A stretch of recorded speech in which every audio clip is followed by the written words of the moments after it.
It's interesting to see how Channel 4 News are literally the kiss of death to anybody's career. Oh yes, because only a week ago now, the much disgraced newsreader at Channel 4, Christian Guru Murthy, that's the one of course who got suspended because simply he swore across the nation live on air against a government minister at 10 Downing Street. Well, he sat down with his fellow Strictly Come Dancing castmate, that's right, Amanda Abbington. And now, literally, as I predicted, her career's over. Let me explain.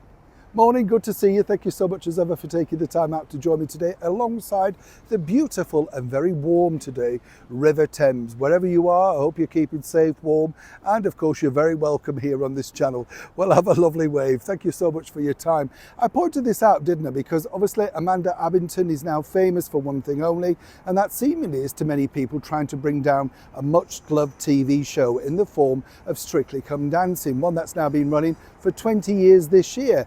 And let's not forget, was all set to appear at the Buckingham Palace Ballroom. All of that then has now been pulled away simply because of the disgrace attached to the programme. Alleged rumours about the professionals who apparently are too tough on some of the celebrities, namely Miss Abbington.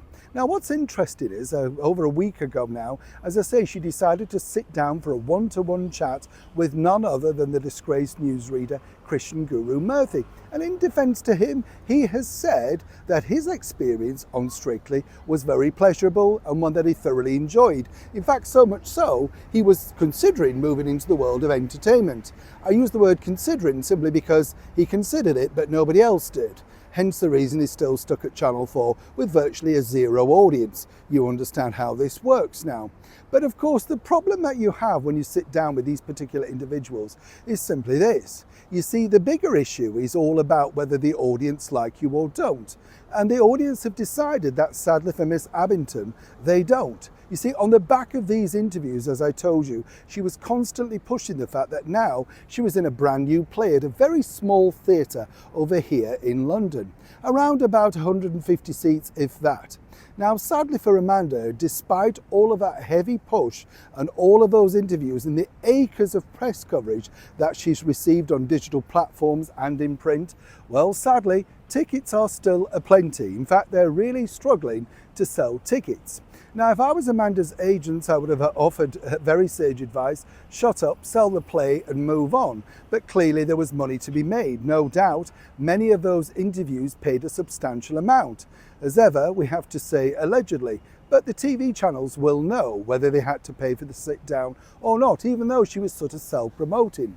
But now you see, for the play and the cast members and everybody else, they're sort of tarnished in this terribly bad production.